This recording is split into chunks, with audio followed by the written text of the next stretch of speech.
my name's Nicole, and today I'm attempting an overview of fashion sustainability in 2023. If you have any contributions to the subject or questions, please leave them in the comments. I welcome them. Knowledge is better together, and this is a little bit about my background. Please like and subscribe if you enjoy this kind of content. It helps me keep making videos. Obviously, this topic is really important. I think, unfortunately, there's so much greenwashing happening in this industry. As consumers, when we think of sustainability, intuitively, we think of an ability to maintain the planet in the production cycle of this garment. Sustainable, makes sense. Unfortunately, that is not what is used today. And man, it is really misunderstood. I have talked to fashion teachers at fashion school. I have researched this in my PhD. I've talked to material science experts. I've gone to textile fairs in multiple cities over the world. And when I start asking people deeper questions about their sustainability model, I get blank stares. So how is sustainability being used today? I'm gonna talk about the different models in this video because I know it can get very confusing out there. A lot of people use buzzwords, and again, there's just no deeper meaning. So let's get into it, let's talk about it. By the way, here's a timestamp for reference. Starting with organic cotton. Organic cotton is without the use of synthetic agricultural chemicals. This includes different fertilizers and pesticides. The environmental problem with this is that it yields much less cotton, meaning more land and water need to be used for the same output as regular cotton. Also, it can still be considered organic if it's a monoculture, which means that only cotton is grown on the land.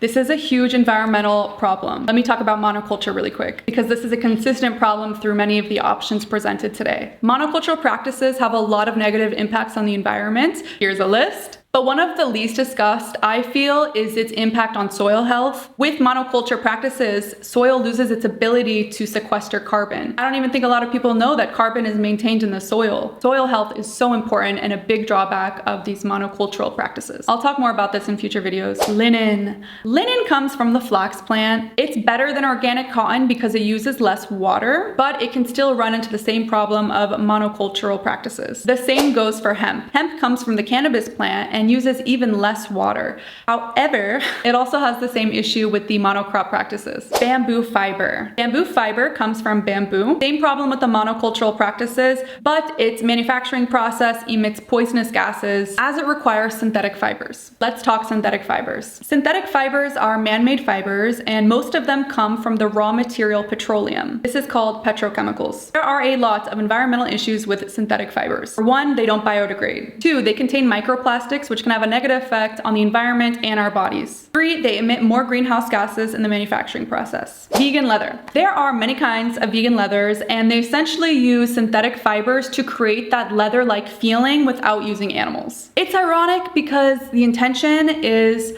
at least partially to help with the environment in some way, but unfortunately, they oftentimes are even worse for the environment than using regular leather. And it's because of its synthetic nature and all of these synthetic fibers used in its manufacturing process, and also just the disposal, what we absorb, all of the same issues with synthetic fiber. On top of that, it doesn't even last as long as regular leather, so we're consuming more in the long run. And I don't like how they position animals as the problem instead of the agricultural process. Recycled fabrics. These are fabrics which use recycled materials, meaning they have a new life, they're transformed again into a new fabric. What they don't tell you is that it's only a percentage that's actually recycled, and that varies upon whatever kind of certification you have, but very few materials are 100% recycled. So it's still participating in the consumption of new materials. Thrifting and deadstock fabric. You guys all know what thrifting is. It is a huge trend, buying clothes that have already been used before. They've been left behind, they're secondhand. It's a similar concept with deadstock fabrics, except they haven't been used before. Whatever didn't sell at the manufacturing houses or with other designers,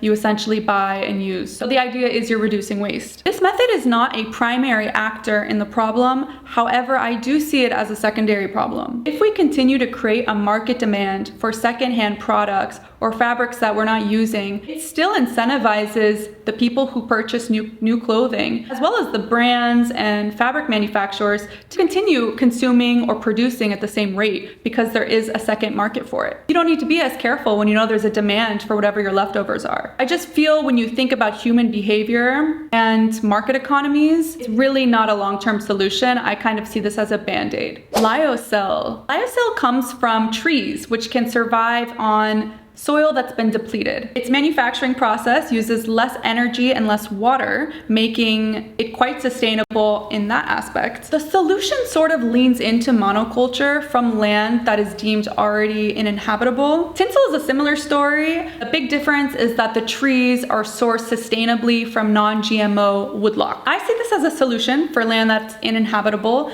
but is the land truly uninhabitable? Maybe some, but I worry about adopting this mindset may lead to us depleting more land. We're not focusing on soil regenerative health and instead kind of leaning into tarnishing soil. MyoWorks Fine. I'm a little hesitant to even list this as a sustainable model in 2023. It is so exclusive and unavailable. It's essentially leather that comes from mushrooms. The great thing about it is that there's no plastics. They're actually trying to build out more factories in 2023, so it's kind of unknown what their agricultural practice is fully like, but this is something to keep on the radar. Regenerative fabric. Regenerative is a polycultural practice that maintains soil health. This means that soil can sequester carbon like it's supposed to. It uses farming techniques like crop rotation, animal grazing. It increases biodiversity, eliminates tillage, and more. It is better than sustainable. It's actually healing the environment. So combine this with natural fabrics and wow, we can make fashion good for the environment. And this is a movement I find most promising. I'm going to talk a lot more about this in future videos. Thank you for listening to my overview of sustainable fashion in 2023.